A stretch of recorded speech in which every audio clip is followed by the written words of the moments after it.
La cadena Democracia presenta Controversia. Pero estamos retomando con fuerza, cumpliendo las metas previstas. Hay que actuar con la fuerza que se necesita. Controversia. Sería un subsidio directo al consumidor. Una zona de seguridad del Estado. Controversia. Temas relevantes analizados a profundidad. Controversia. Con Miguel Rivadeneira. Comenzamos.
Un saludo cordial a los seguidores del programa Controversia en Escena a través de Exa FM, Democracia M y Democracia TV.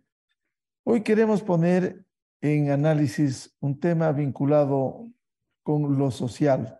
En medio de la violencia e inseguridad que vive el Ecuador, es importante analizar qué pasa con las políticas sociales, qué pasa de estas políticas en favor de los menores, cómo preocuparse de los adolescentes y por qué ingresan y son reclutados para el sicariato.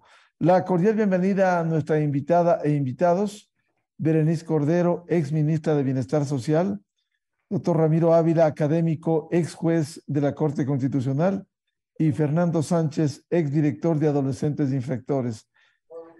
Berenice Cordero, ¿qué está pasando en el país? ¿Por qué esta situación que golpea a los menores, más aún cuando ingresan y son reclutados por el sicariato? Muy buen día. Gracias, Miguel, gracias por la invitación y un especial saludo a Fernando y también a Ramiro que acompañan esta conversación. Bueno, quizás primero habría que decir que realmente la violencia está vinculada efectivamente a patrones de comportamiento estructural que tiene la sociedad ecuatoriana y también a factores culturales, ¿no? Eso es una primera constatación.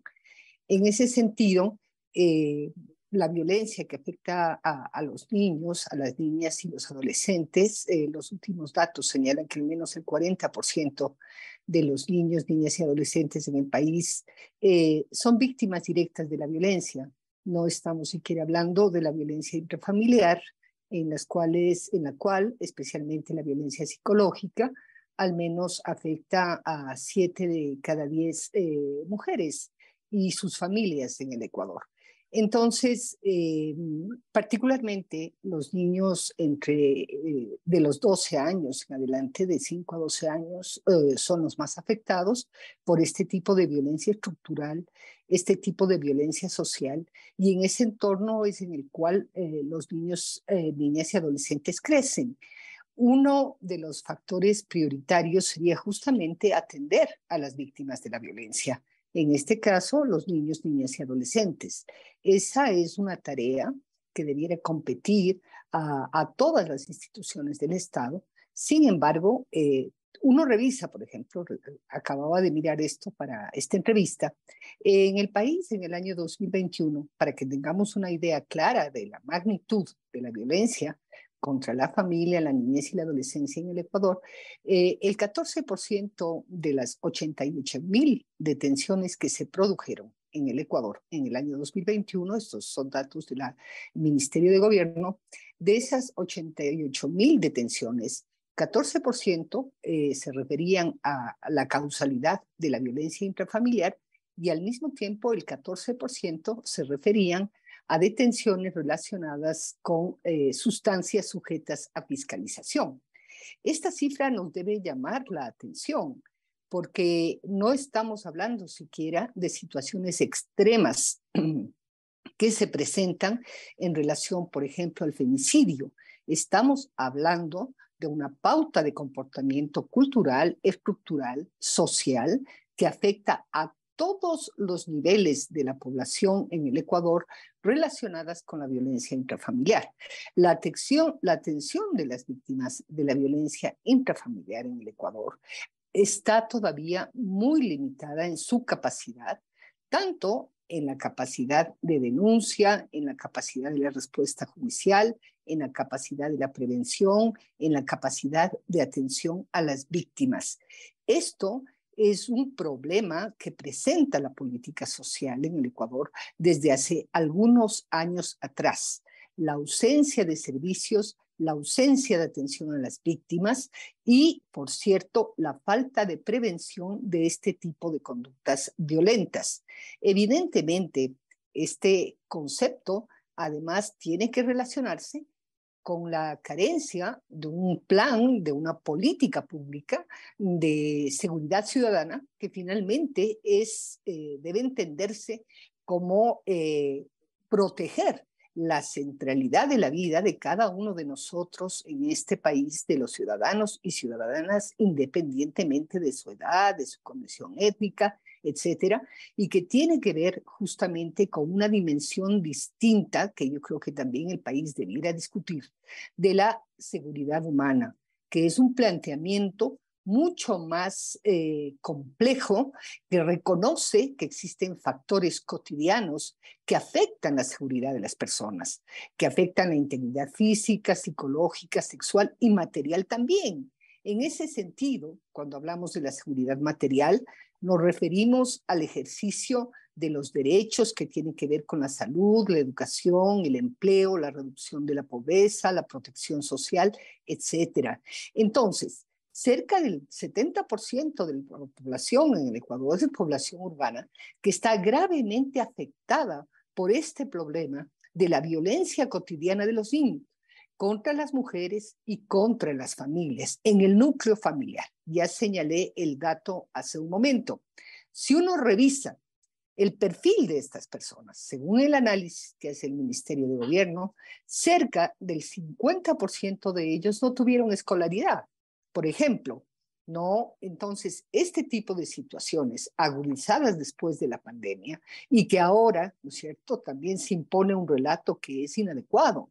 192 chicos, niños y adolescentes han sido víctimas, es decir, fueron asesinados, víctimas colaterales de la violencia. Y se trata de crear o reforzar un paradigma que es totalmente inadecuado en el sentido de que son los adolescentes los que causan la violencia. En realidad, los adolescentes, cuando uno revisa las cifras del Servicio Nacional de Atención Integral a Personas Privadas de la Libertad, realmente mira, y en el año 2023, a enero, eran 192 adolescentes que estaban con medidas privativas de internamiento de su libertad, es decir, privados de la libertad, frente a los cerca de 35,000, según el último censo penitenciario, que se configuran, digamos, y que son adultos. Por un lado, entonces, los adolescentes afrontan un problema de violencia intrafamiliar, de violencia contra la mujer, en particularmente si es niña, porque de los delitos que se cometieron hasta el año 2021, la cifra, por ejemplo, de violencia sexual son 33,000 casos que fueron la causa, ¿no?, de cerca de 1.300.000 delitos que se cometieron. Los chicos que cometen delitos básicamente son delitos sexuales, no son delitos contra la vida. Entonces, hay una cantidad, digamos, de distorsiones, de información inapropiada, y creo que una de las más grandes carencias son justamente no priorizar a las víctimas de la violencia, no trabajar en la prevención de la violencia y también, fomentar un discurso en el cual especialmente ciertos medios de comunicación contribuyen en alto grado con esta idea de que los adolescentes son los que provocan este nivel de violencia. Y de hecho no es así. es decir, viven en un ambiente violento, están sometidos, ¿no?, a la intervención muchas veces de bandas que pelean por el territorio en zonas urbano-marginales del país, particularmente en ciertas ciudades.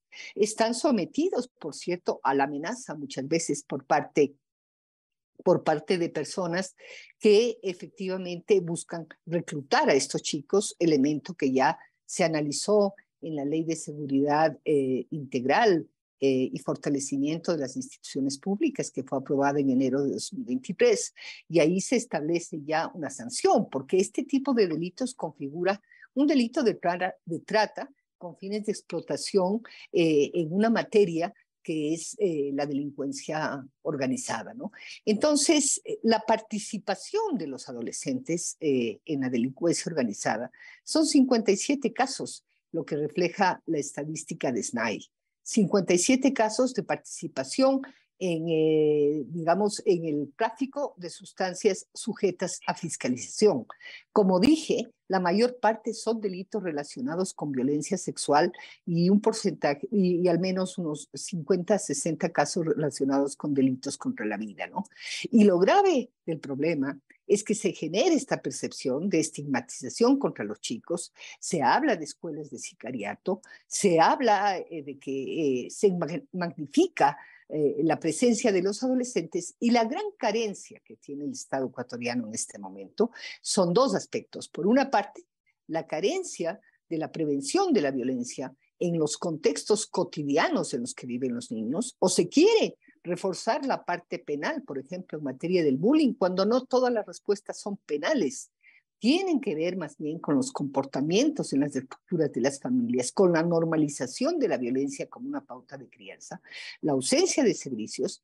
La sociedad nos está diciendo claramente, ya señalé las cifras hace un momento, es decir, tanto el 14% para lo que es la aprehensión por sustancias sujetas a fiscalización, la detención, y al mismo tiempo 14% en lo que son delitos de violencia intrafamiliar, reflejan que la sociedad está realmente desarticulada. No hay una relación productiva entre el nivel central y el nivel local, no hay una claridad suficiente respecto a la prioridad de esta política de prevención de la violencia contra las mujeres, los niños, niñas y adolescentes, y luego justamente ellos son víctimas de los reclutadores, de estas mafias que operan, de estos grupos de organización criminal, que finalmente lo que hacen es desatar, sí, el terror en las comunidades,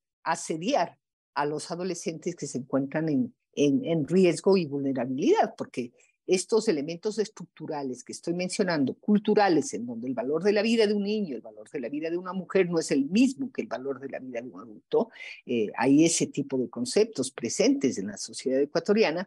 Este tipo de factores, además de que facilitan, son factores de vulnerabilidad. El crecimiento mismo de la pobreza en los últimos años también es un factor después de la pandemia que además no logramos detener. Entonces hay políticas sociales, culturales, políticas económicas que y de hecho también otro tipo de políticas criminales, políticas de seguridad ciudadana que no se han transmitido a la población. Entonces, como población tenemos una percepción de que la inseguridad crece y eventualmente estos casos, digamos, casos aislados, que no es el comportamiento de los adolescentes en el Ecuador, de ser sicarios, de extorsionar, de ser secuestradores, etcétera, de participar en delitos contra la vida. Cuando uno compara y analiza las cifras que provee la Policía Nacional, el SNAI, etcétera, no se compadecen con la realidad que están viviendo los adolescentes, y hay esta enormidad de cifras relacionadas con la violencia psicológica, sexual, con la violencia patrimonial, con la violencia física que daña a los niños, niñas y adolescentes, y que las víctimas de esta violencia no obtienen respuestas, ni desde la política pública social, ni desde la política, digamos, la respuesta judicial de los operadores de justicia, ¿no? Entonces el país se enfrenta a una deuda enorme respecto a las respuestas de la justicia, respecto a la política social pública, claro, que en estos últimos años también ha afrontado grandes deficiencias con este afán de mantener, digamos, en cero el déficit fiscal o llegar a eso como un paradigma principal de la sociedad y al mismo tiempo una demanda muy clara de la sociedad de que estos servicios mejoren. Sin embargo, no tenemos instalado todavía en la sociedad una visión clara sobre las víctimas.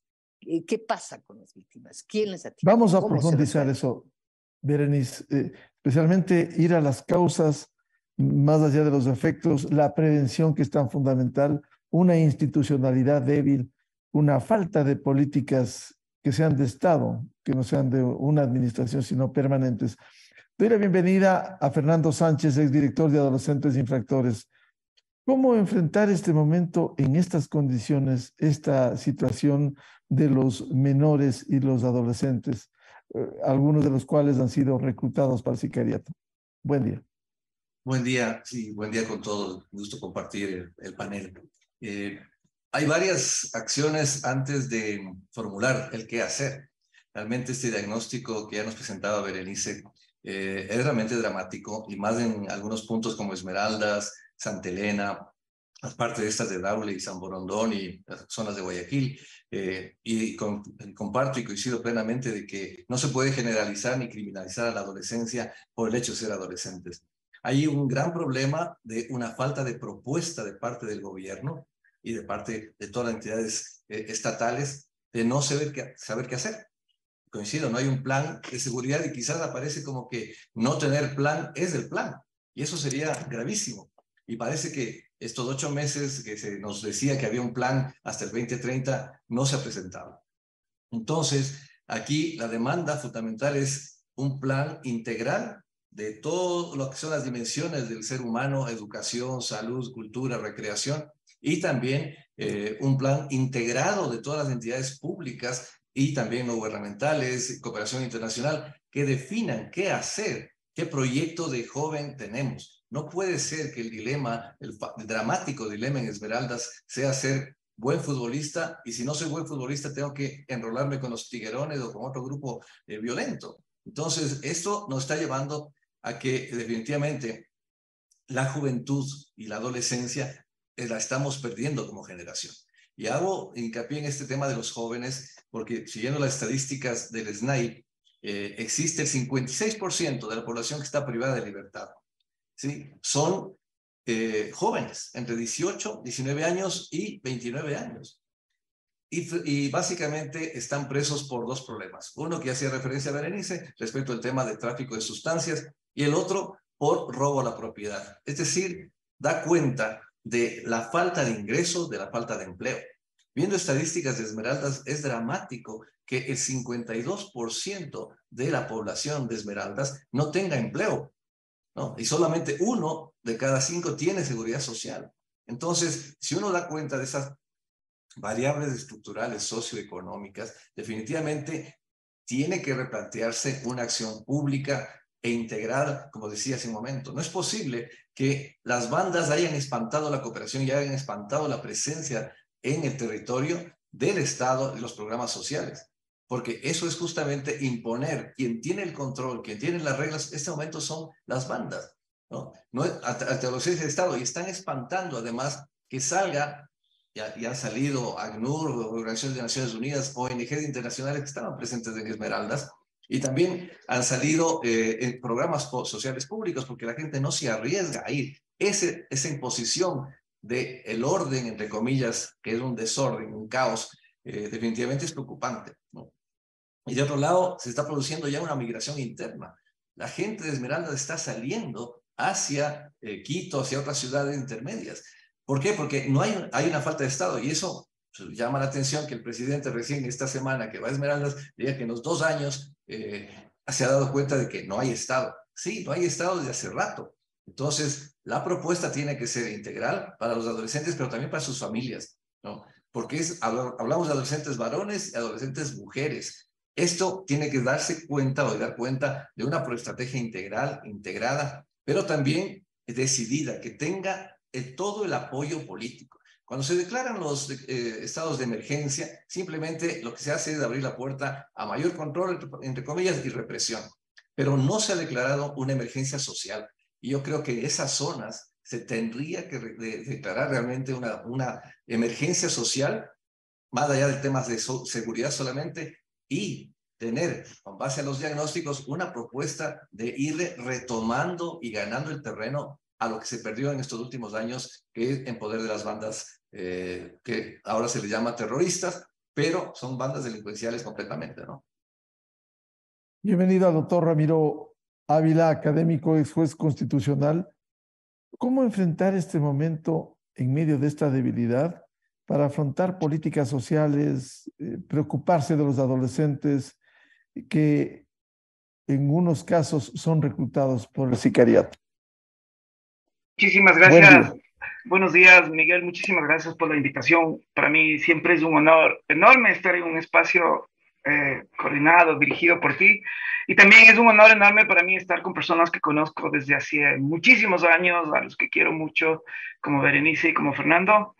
Yo, lastimosamente, la vida no me llevó a seguir trabajando en temas de niñez y adolescencia, y por eso me siento un poco intimidado frente a Fernando y a la Berenice, que son realmente personas que han dado la vida por comprender, por difundir, por dar soluciones a las cuestiones de niñez y adolescencia.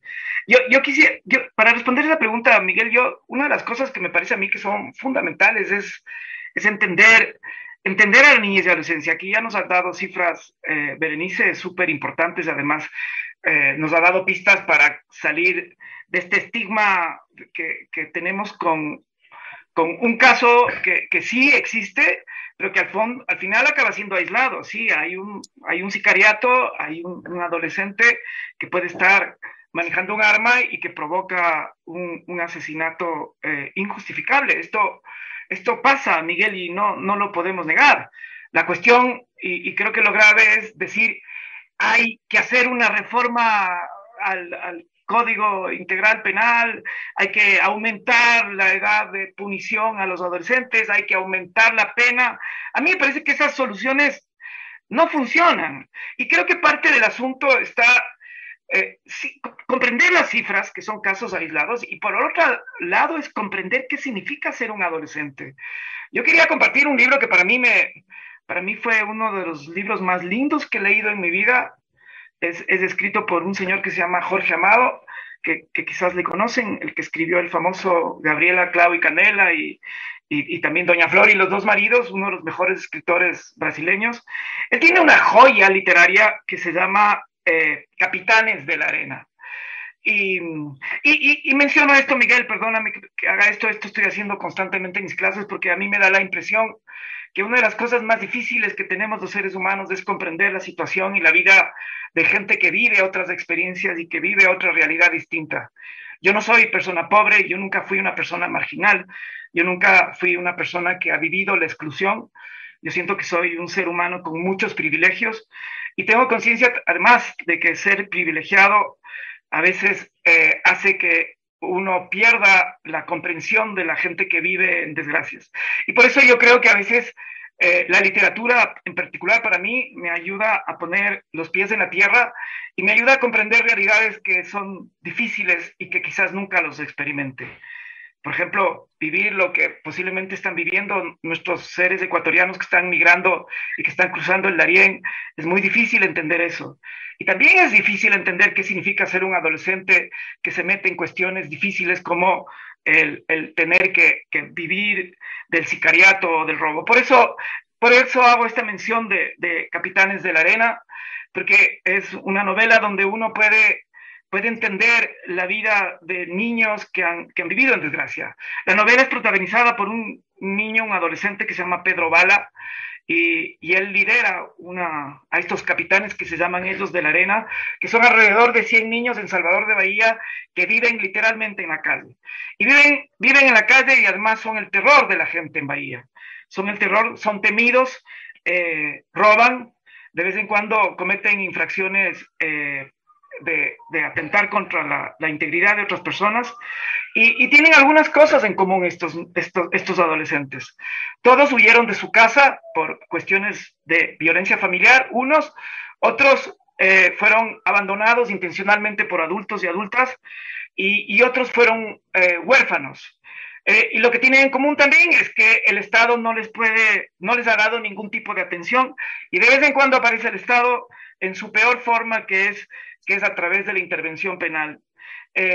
Yo menciono esto, Miguel, porque en esa novela uno puede apreciar, sí, este lado que nos preocupa a los que somos de clase media, media alta, pero también puede entender que esas personas que están ahí son humanos, que sufren, son humanos que la vida les es difícil y son humanos que tienen un montón de carencias.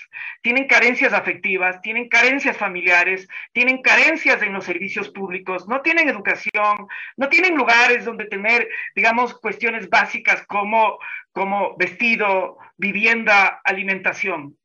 En estas circunstancias, si uno mira, por ejemplo, Esmeraldas es el campo propicio para que tengamos este tipo de situaciones. Pero la conclusión de esta obra de Jorge Amado son dos cosas las que pasan ahí, que yo quiero advertir sobre las cuestiones que pueden pasar en la vida real. La una es que pocos de esos entran a la cárcel y cuando entran a la cárcel, entran en una carrera criminal de la que no salen. Y la segunda cosa que pasa en esta novela es que la gran mayoría de gente que no llega a tener vinculación con el sistema penal, acaban viviendo la vida así, de forma dura, pero acaban saliendo y aprendiendo de esa experiencia y acaban teniendo familias, casándose, unos haciendo unos esfuerzos increíbles por sí solos, por tener educación. ¿Cuál es la conclusión que quiero decir, Miguel? Es que si algo nos dice esta novela que nos hace sentir la vida durísima de la gente que es pobre y está en situaciones de violencia, como posiblemente está pasando esto ahorita en Esmeraldas, en las zonas de San Lorenzo, pasa esto también en Sucumbíos, en las zonas de frontera, pasa esto donde cuando estás expuesto a un estado de necesidad, donde no llega el Estado, y lo primero que le llega a la gente es estas organizaciones criminales, digamos, ahí el paso más fácil que da la gente es ir a la violencia. Y ahora sí, contestando a tu pregunta, Miguel, ¿qué hay que hacer? Y ya Berenice dio algunas respuestas y creo que dio algunas pistas, yo solo voy a decir lo mismo de forma diferente. Lo que hay que hacer lo que no se debe hacer es tratar de atender una política que tiene que ver con carencias sociales y con carencias de derechos a través del sistema penal. Esto es una fórmula que no funciona. Y no funciona si uno mira, Miguel, hemos estado pidiendo aquí aumento de penas, que se aumente la edad, de que los adolescentes respondan desde los 14 años, yo qué sé, todas estas cosas que se están diciendo, pero yo siempre digo, por favor, pensemos, nosotros tenemos el código más represivo de la historia de la República Ecuatoriana, que es el COIP, que hizo todo lo que la gente punitivista sueña. Aumentar los delitos, aumentaron el código, antes era así, ahora es así. Aumentaron por 3 el tipo de delitos. Aumentaron por 3 las penas. Y desde 2014, Miguel, ¿qué tenemos desde 2014? Es más violencia. Yo digo, ya si tenemos un poco de sentido común, deberíamos darnos cuenta que a la violencia no se le puede, el antídoto no es tener más violencia del Estado, porque eso es el COIP.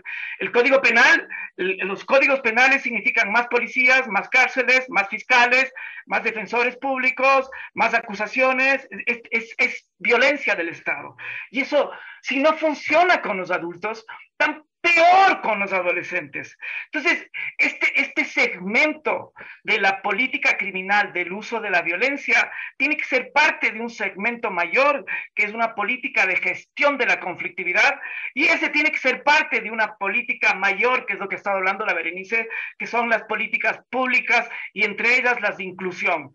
No se puede entender la política de inclusión social si no está estrechamente vinculado con la política laboral, la política económica, la política financiera, la política de educación, no sé, de salud. Y si uno se da cuenta qué es lo que ha estado haciendo el Estado, es mirar, digamos, de una forma tan restrictiva y tratar de resolver un problema social a través del peor segmento y del segmento que sí debe existir, pero que si es excepcional y mínimo para los adultos, tiene que ser extremadamente excepcional para los adolescentes. La mejor forma de tener adultos violentos, de tener carne de cañón para las grandes mafias y crimen organizado que estamos teniendo ahora Ecuador, como nunca en la historia, estamos siendo el país de paso y de tránsito de la droga de Colombia y de la droga de Perú.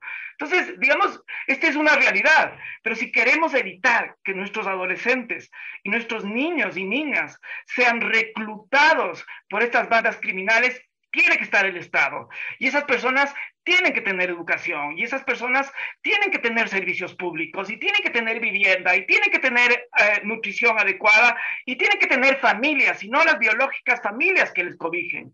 Y lo que no tienen que tener, Carne, Miguel, no tienen que tener es cárcel. Esa sería, digamos, mi contestación a tu pregunta, apreciado Miguel. Vuelvo con Berenice Cordero. Con este análisis que han hecho tanto Berenice cuanto Fernando Sánchez y Ramiro Ávila, ¿cómo acometer el problema estructural, ir a las causas, ir a la prevención de estos temas estructurales que necesitan ser abordados de manera permanente? Me parece a mí que ahí hay como algunos elementos que quisiera señalar. El problema, como está señalando Ramiro, hace un momento lo planteó Fernando, este es un problema multidimensional. No, para los adolescentes la respuesta no es la mano dura, no es el incremento de bajar la edad penal juvenil, etcétera, aumentar el número de años, etcétera, de internamiento, porque las cifras son claras, no hay a dónde perderse. Entonces, parte de la dificultad está justamente en que el gobierno nacional, no ha hecho visible cuál es un plan, cuál es su política respecto a este segmento importante de la seguridad humana, que es la seguridad ciudadana. No ha hecho referencia al tema, digamos, abordaje del tema, por ejemplo, de la violencia cotidiana, intrafamiliar, de la violencia social que se vive en el país. Entonces, este es un primer factor. No está clara, o si es que existe ese plan, esa política, no se comunica. Y sobre todo, el problema es la integralidad. Es decir, debiera haber ya una acción que se refiera de manera urgente a cómo, digamos, resolver problemas en determinados territorios. Estamos viendo que es recurrente toda la zona de Esmeraldas, Sucumbíos, ciertas barrios en Guayaquil, etcétera, algunos barrios también en la ciudad de Quito. Debiera haber una propuesta también que localice el problema. Entonces, ahí lo que se ve es que no hay pues una gobernanza, una articulación clara con los territorios. Quizás ahí Fernando puede abonar aún más. Entonces, me parece a mí que hay esta falta de multidimensionalidad, o solamente ver el problema del narcotráfico como un problema principal, que sin duda es un problema principal para la seguridad ciudadana, pero es también desconocer estas otras realidades que están ahí y que son los espacios, es el caldo de cultivo para que justamente estas bandas actúen por la amenaza, actúen la desaparición de niños, de niñas y adolescentes, la desaparición de personas en el país debe estar asociada a este tipo de comportamientos delictivos. Un 13% de las personas desaparecidas son niños, niñas y adolescentes, y la cifra de mujeres es importantísimo, bordea el 30-40%. Entonces, están relacionados, y sin embargo, esas relaciones, la complejidad de las relaciones de la violencia, no se quiere o no hay una voluntad política manifiesta o una claridad para el abordaje. Y entonces la sociedad ecuatoriana está discutiendo el porte de armas como una solución a un problema que es claramente estructural, que es la pobreza, la falta de empleo, etcétera. Yo estoy de acuerdo desde el año 2013, 2014, el país tiene un problema de sostenibilidad fiscal. Yo estoy clara también que hay una deuda pública de 80.000 millones de dólares actualmente, que vamos a llegar casi a 3 veces el presupuesto público del Ecuador. Estoy del presupuesto general del Estado con monto de pago de la deuda. Es decir, tenemos un problema de fragilidad fiscal, sin duda, pero yo creo que en este momento también tenemos un enorme problema de concertación, de acuerdos, de fijar cuál es el tema principal, y hay un predominio actual en el que lo que la sociedad ve es que la violencia, esta delincuencial, es como el tema prioritario que tiene el país, y se esconde detrás de todo esto esta violencia cotidiana que viven los niños, niñas y adolescentes, que vivimos las mujeres, y que debiera ser abordada de forma estructural, sistemática. Este tipo de acuerdos de gobernanza, además, esta ausencia de un plan integral, ¿no?, aumenta la percepción de inseguridad ciudadana, y, por cierto, las víctimas no encuentran resultados, ¿no? Entonces, en este tipo de condiciones, cuando se prioriza únicamente asegurar que el déficit fiscal no crezca, hemos perdido 2 años en esa conversación en el país. Es porque no se ve la conexión que hay entre la política económica, la política fiscal, la política social, la política de seguridad. Se ven elementos aislados en la gestión gubernamental, y elementos que además tienen que ver con la imposición de ciertos puntos de vista personales del presidente respecto a una diversidad de temas, o asociar solamente, digamos, el narcotráfico o estos delitos gravísimos que está viviendo el país únicamente con estos temas, como la incautación de las drogas debe ser un factor, pero de hecho no es el único factor. Hay factores que están operando en esas ciudades, ¿no?, en las cuales, por ejemplo, Monte Sinaí en Guayaquil, hay 500.000 personas, hasta ahora no tienen servicios básicos de agua potable. En esas condiciones es obvio que la fragilidad de los medios de vida de las familias está produciendo salidas que afrontan las familias, porque la situación de sus ingresos no les permite otro tipo de respuestas. Entonces, si vamos a continuar con esta línea de restricción fiscal para políticas de protección social, es una de las más bajas todavía. O sea, Ecuador, ya yo vi eso del año 2017, 2018. Hay países que invierten el 3% del Producto Interno Bruto en transferencias monetarias. Aquí eso se sataniza.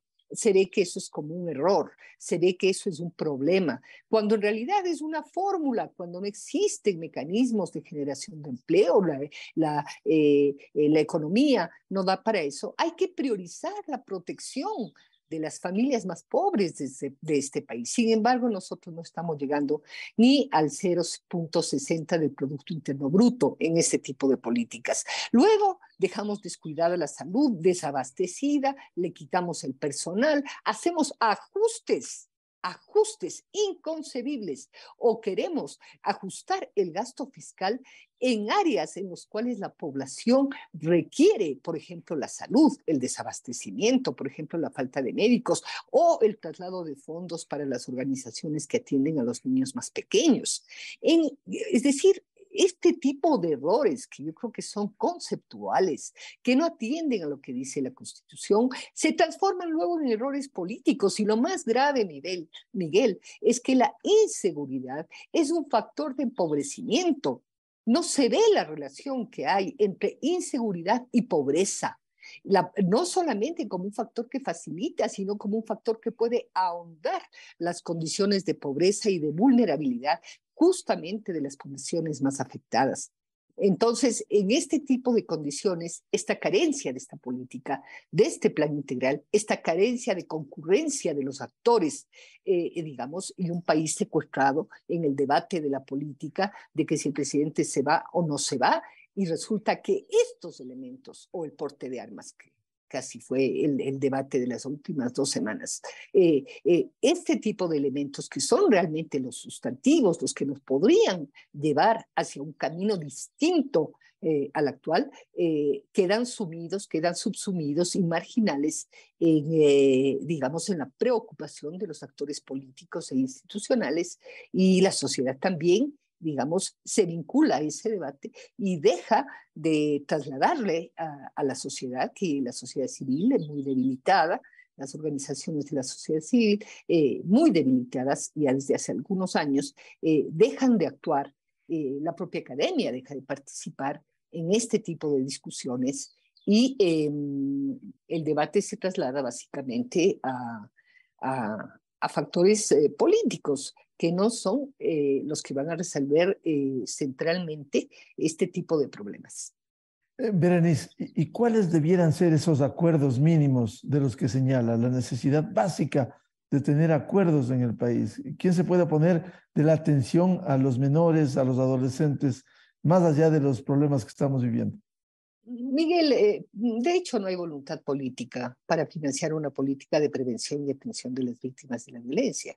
Es decir, asignar al Ministerio de la Mujer actualmente, lo que era antes el Ministerio de Justicia o la Secretaría de Derechos Humanos, $24 millones para ser ejecutados en 4 años en su plan plurianual, es absolutamente, digamos, ridículo, pero más que ridículo, demuestra una condescendencia, complacencia con este tipo de comportamientos sociales y esta carencia de servicios para atención de las víctimas de violencia, para la prevención.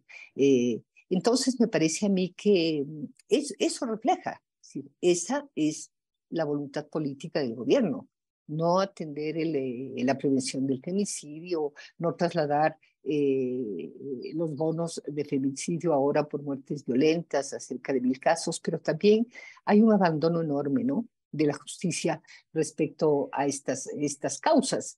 Entonces, me parece a mí que la carencia de este plan, el mensaje del presidente, que se refiere mucho a este problema, ¿no?, del combate contra las drogas, puede dejarnos a nosotros, además, porque claro, nuevos recursos fiscales se destinan a eso, obvio.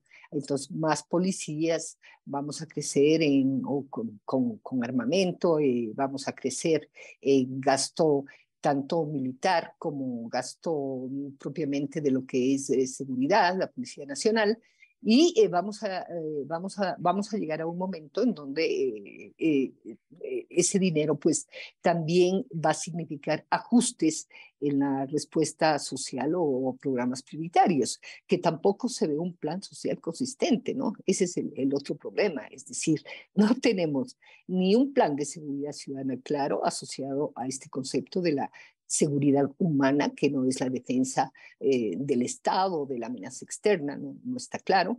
Luego de eso tenemos ausencia de un plan social claro, tampoco hay un plan localizado para ciertos territorios y tampoco, y luego vamos a ir hacia pelear por los recursos sociales, porque de hecho de algún lado tiene que sacarse o destinarse el dinero para la seguridad, y eso va a incluir, por cierto, ajustes, ¿no? Entonces, yo creo que parte es el debate sobre cuáles son las prioridades presupuestarias en materia de inversión social, qué vamos a hacer con las escuelas, con los colegios, qué vamos a hacer con los niños que abandonaron el sistema educativo, los adolescentes, cerca de 150,000, qué vamos a hacer para que las escuelas tengan condiciones dignas, cómo es que participan las familias en eso, cómo es que se reducen también los delitos sexuales en el entorno familiar, etcétera, cuáles son las respuestas, la celeridad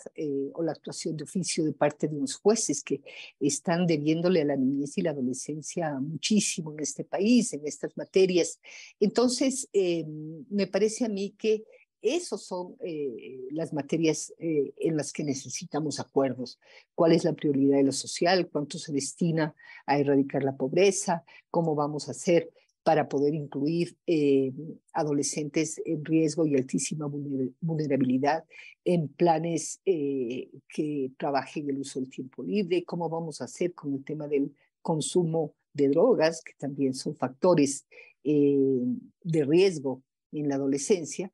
Este tipo de situaciones son las que el país necesita enfrentar de forma racional, no con este nivel de conflictividad, no con este nivel de agresión permanente entre los actores, descalificación y al final la desconfianza en las instituciones. No hay países, porque también no hay una dicotomía entre la seguridad ciudadana y la seguridad, digamos, material de las personas. Los países como países escandinavos, etcétera, se ve claramente. Es decir, invierten en la seguridad material, en el ejercicio de derechos sociales, en el ejercicio de derechos políticos, etcétera, y al mismo tiempo invierten en seguridad ciudadana, es decir, no son excluyentes. A ratos, yo creo son que complementarios. Son complementarios. Claro. Fernando Sánchez, ¿cómo atacar las causas, ir a los problemas estructurales, la prevención? ¿Y qué tipo de acuerdos debiera lograrse, acuerdos mínimos para enfrentar esta problemática social? Justamente lo que estamos planteando es este plan integral e integrado interinstitucional, porque tenemos que partir de una máxima realmente, ¿no? Sin desarrollo socioeconómico no hay seguridad ciudadana y viceversa. O sea, condiciones que se garanticen de empleabilidad, de salud, de educación, de recreación saludable y salud mental en esos territorios que han sido tan golpeados y tan abandonados, definitivamente tiene que ser el primer acuerdo. O sea, una estrategia integral de Ministerio de Educación, Salud, ONGs, de Cooperación Internacional, que tengan un plan. El problema es que ante la falta de plan social o un plan socioeconómico y también un plan de seguridad, evidentemente todo el mundo se espanta y sale de Esmeralda y sale de sus territorios. Entonces, un acuerdo mínimo y básico es sentarnos a la mesa, las entidades que están y tienen sus competencias, para primero compartir y diagnosticar profundamente cuáles son las causas de los problemas diversos que existen en esas zonas más golpeadas, generar una propuesta de líneas de trabajo específicos en el corto y mediano plazo, y tercero, o sea, financiar definitivamente esto. Generar condiciones de seguridad. A mí me ha llamado bárbaramente la atención cómo las ONGs de cooperación internacional están saliendo de Esmeraldas, y una ONG que se ha resistido llevó a 2 científicas españolas para que desarrollen una metodología muy interesante que es una alternativa al plástico de manera vegetal.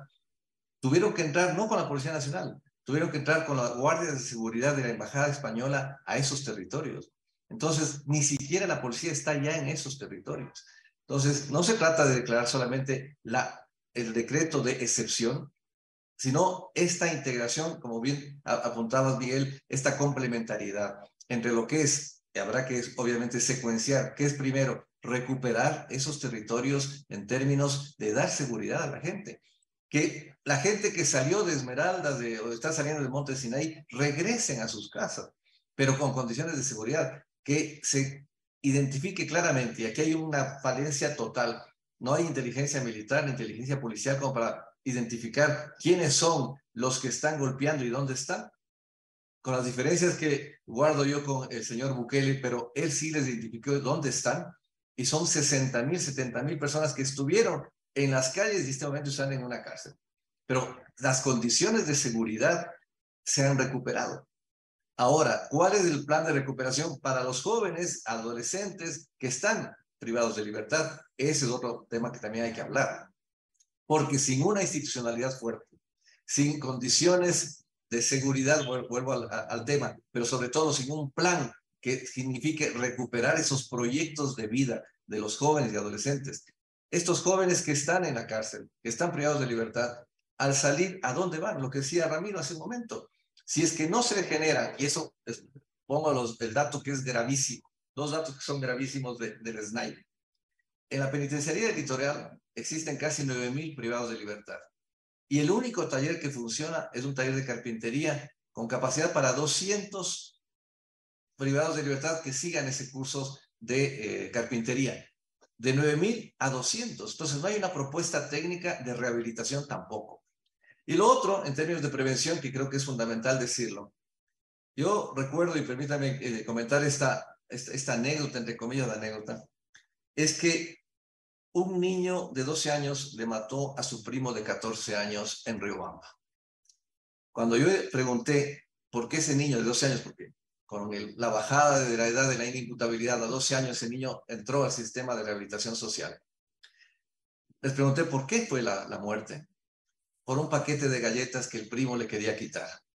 Digo, ¿y quién era este niño, este adolescente de 12 años?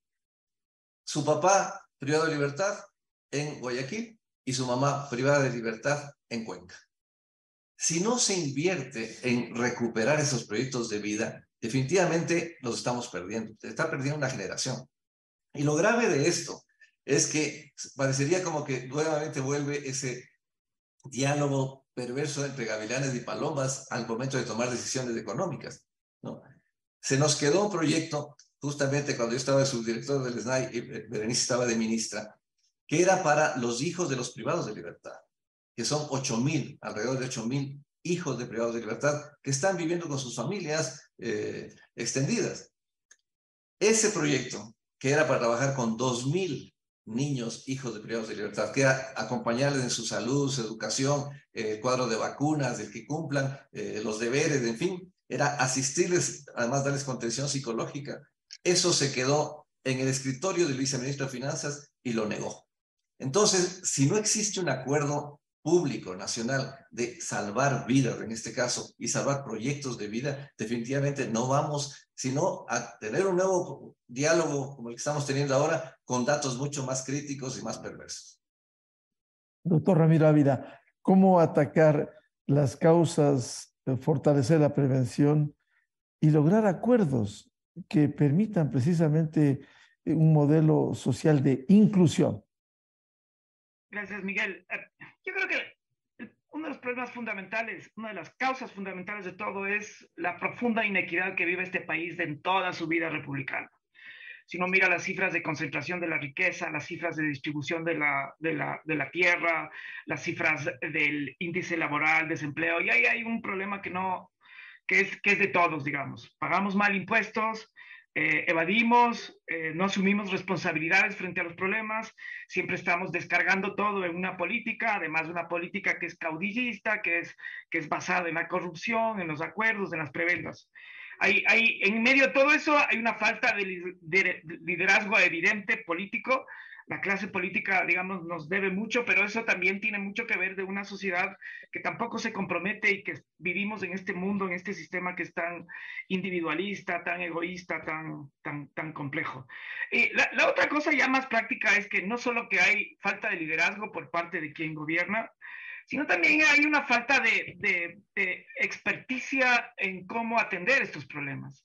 O sea, no hay que inventarse el agua tibia. Yo hace no mucho leí un libro que se llama Menos represión, más seguridad, de un criminólogo canadiense que se llama Irving Baller, y él tiene como varias experiencias exitosas de cómo hacer una inversión social. Es una forma de prevenir la delincuencia, la criminalidad, el sicariato y todas estas cosas.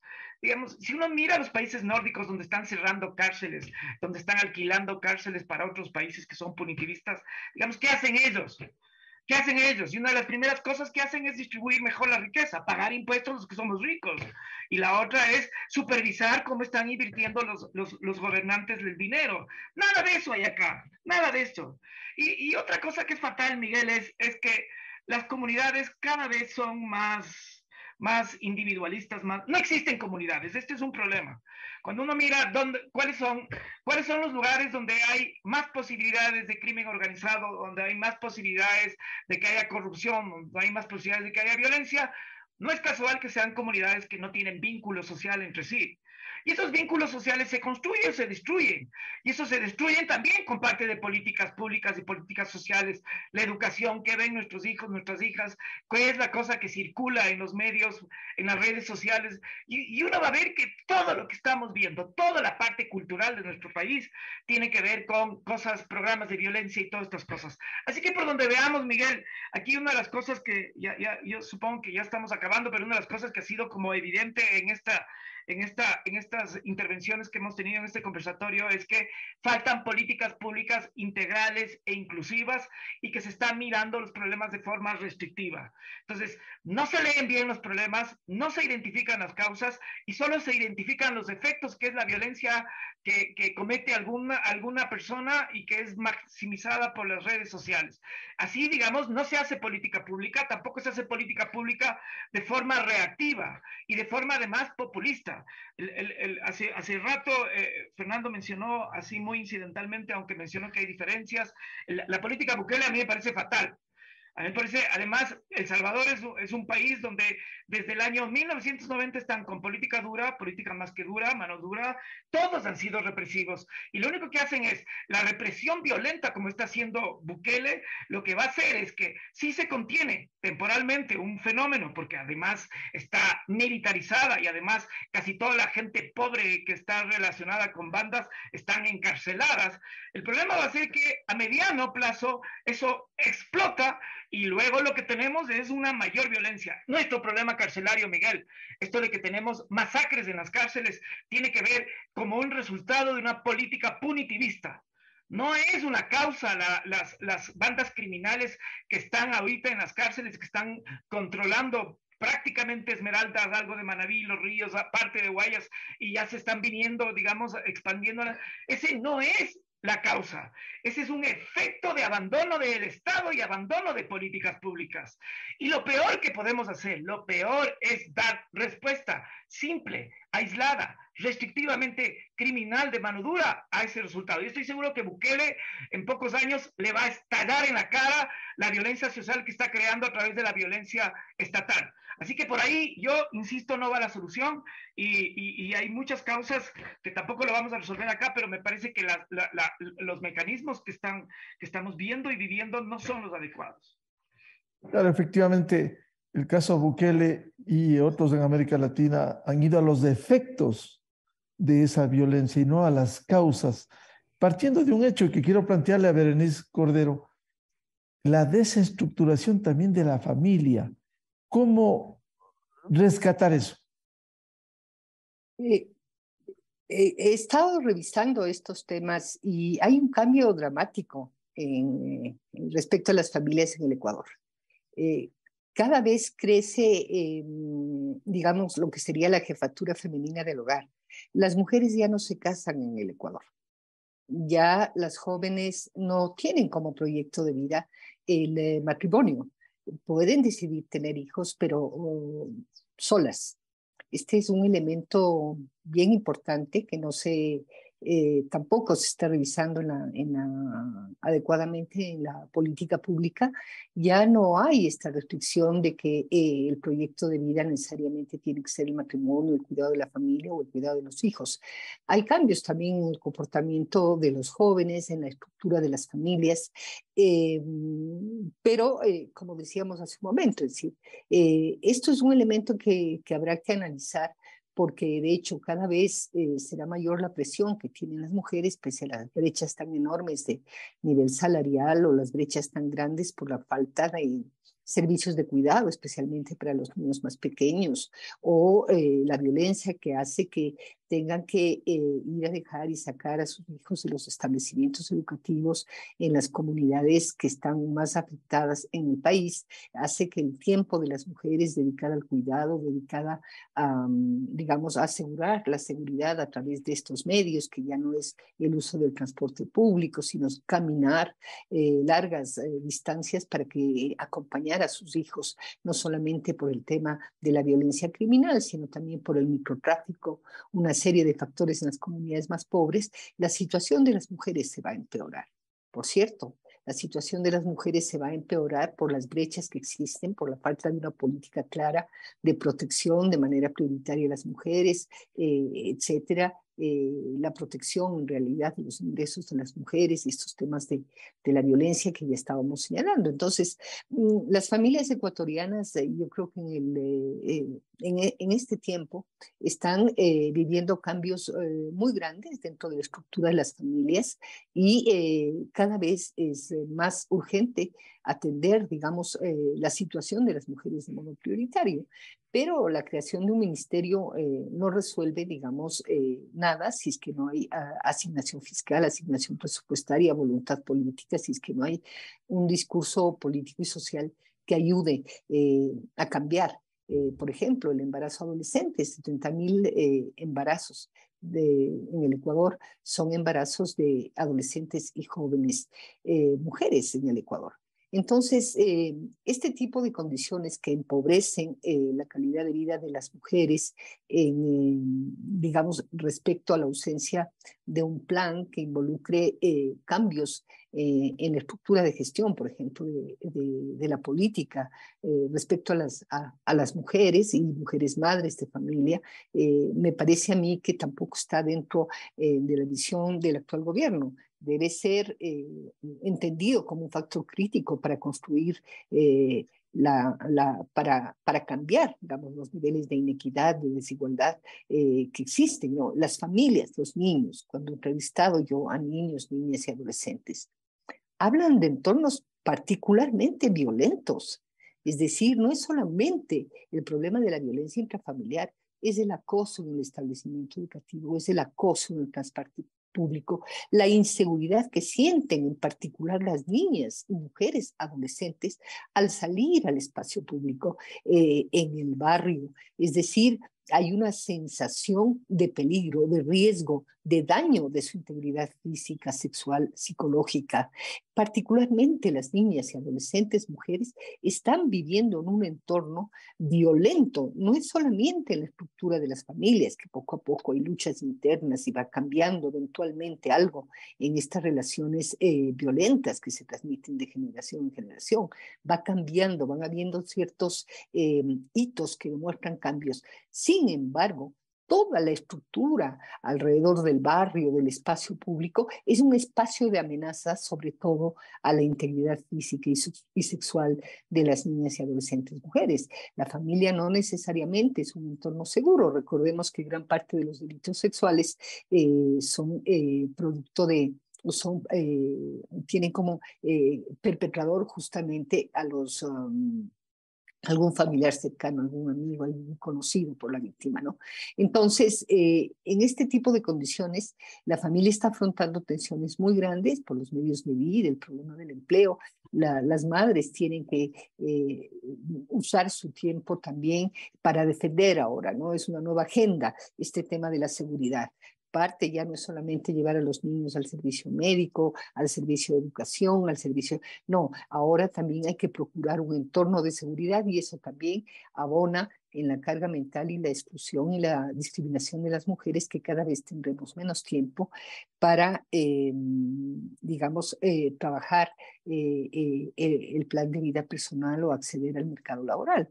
Todo eso hace, porque como decíamos, la violencia y todas estas violencias, porque hay que ver todas las violencias, no solo unas violencias, nos va a hacer más pobres, más inequitativos, más injusto y va a tener efecto sobre las familias en sus relaciones, ¿no? Y su inserción también en las posibilidades de tener, las mujeres somos pobres de tiempo, estamos básicamente ocupadas del cuidado como un factor esencial en la vida.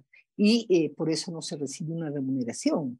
Y el Estado no tiene servicios para cuidar a adultos mayores, personas con discapacidad, niños pequeños, etc. Entonces, todo este trabajo no remunerado del hogar ahora tiene un nuevo elemento, que es cuidar de la seguridad de la familia y en particular de los hijos e hijas. Fernando Sánchez, ¿cómo afrontar este problema estructural de la familia y cuáles debieran ser las prioridades para anteponer frente al problema de la violencia y los adolescentes? Yo no quisiera quedarnos solamente con el enfoque urbano. Puede ser en el ámbito rural, el 30% de la población del país está en el ámbito rural y hemos creado justamente servicios para el área rural, pero que enfrenten la violencia y que llamen a la denuncia de los casos de abuso, de violencia. Eso es algo fundamental. Entonces, empoderar a las mujeres, empoderar a los adolescentes, a los jóvenes, es fundamental para cortar el ciclo de la violencia. Ahora, en términos de políticas, tiene que haber una acción concurrente entre el gobierno nacional y los gobiernos locales. No podemos evadir la responsabilidad de los gobiernos locales para invertir en el ámbito social. Y un tercer elemento fundamental es la educación. O sea, el Ministerio de Educación creo que no midió el efecto de su decisión de eliminar las pruebas remediales a los exámenes, porque esto va a generar mayor fracaso escolar, mayor abandono escolar, y un niño abandonado, que abandonó el sistema escolar, se vuelve niño trabajador. y con mayor riesgo en la calle o en el lugar donde trabaje de que sea víctima de otro tipo de violaciones de derechos. Pero sobre todo retrasamos la posibilidad de movilidad social que la educación genera como tal. Ahora, esta visión integral e integradora es la que no tiene el gobierno. Y eso es una demanda fundamental para que ojalá se reconstituya un frente social de los ministerios. Extrañamos con muchísimo pesar que no exista un Consejo Nacional de la Niñez y Adolescencia que planifique cuál es el proyecto de sociedad que queremos de aquí al 2030, ¿no? Y qué significa como compromisos que deben asumir no solamente los partidos políticos, no solamente las entidades del Estado, sino tener una agenda unificada, cooperación internacional, ministerios públicos, gobiernos locales, gobierno nacional. Entonces, definitivamente estamos topando la ausencia de un plan, de una carta de navegación que nos saque del problema que tenemos ahora y que definitivamente sueñe con un país distinto en el que los niños, las niñas, los adolescentes realmente sean tomados en cuenta.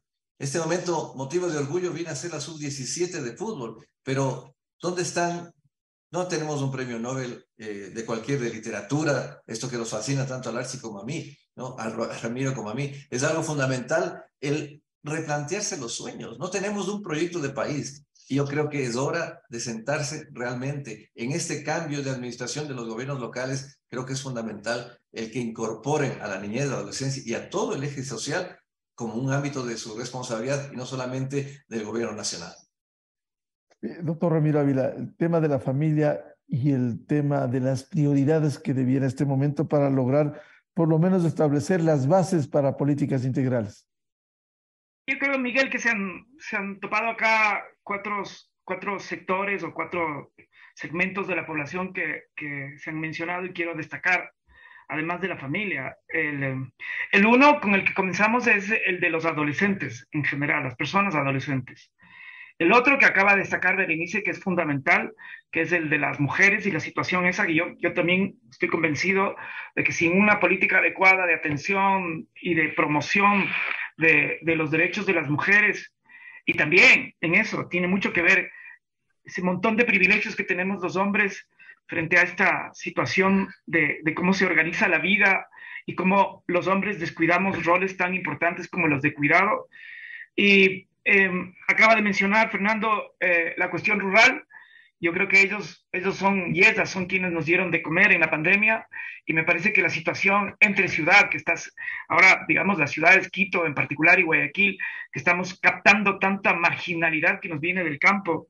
Y el otro tema que engloba todo es la pobreza. Yo digo, ahí está, Miguel, las prioridades que debe tener la clase política y la sociedad ecuatoriana. Estamos discutiendo acá cómo sacar a un presidente y generando una inestabilidad política que también tendrá un efecto económico enorme. No debatimos los temas fundamentales que son los que causan la violencia y la ausencia del Estado, que es como la inequidad y la distribución de la riqueza y la insuficiencia de que los ricos tributemos más y mejor. A mí me sorprende cómo hay un montón de ministros que no tienen tributos en el SRI cuando son grandes empresarios. Yo no entiendo esto. Así que el centro de atención sí hay que preocuparse, Miguel, de la criminalidad organizada, de los sicariatos, pero eso sin descuidar los problemas que son los que generan ese tipo de actividades. A mí me parece que por ahí va el asunto. Yo agradezco mucho que hayamos tenido este debate, que hayamos tenido grandes coincidencias y que tú, Miguel, en medio de esa agenda política que siempre con las coyunturas nos impide ver lo importante y siempre estamos viendo lo urgente, los informes que hace no sé quién, el dictamen de la Corte y todas estas cosas, cuando lo urgente me parece, y te felicito que hayamos debatido de este punto que ha sido insistente en tus preguntas, de estas causas de los problemas globales, generales y profundos que tiene el Ecuador. Así que muchísimas gracias por la invitación y gracias por permitirme compartir con este panel de lujo.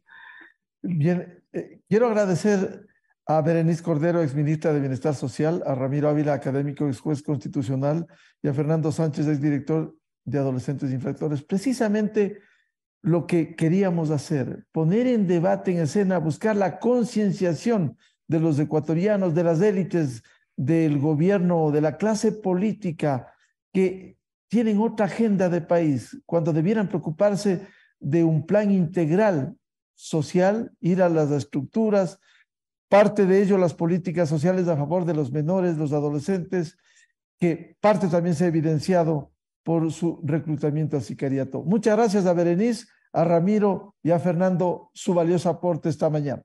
Gracias a ti, Miguel. Gracias. Y amigos. Muchas gracias. Un abrazo. Con esto cerramos el programa Controversia en Escena a través de Exa FM, Democracia M y Democracia TV, y les deseamos un feliz fin de semana a todos. Muy buen día. Esto fue Controversia. Temas relevantes analizados a profundidad. Miguel Rivadeneira vuelve el próximo sábado.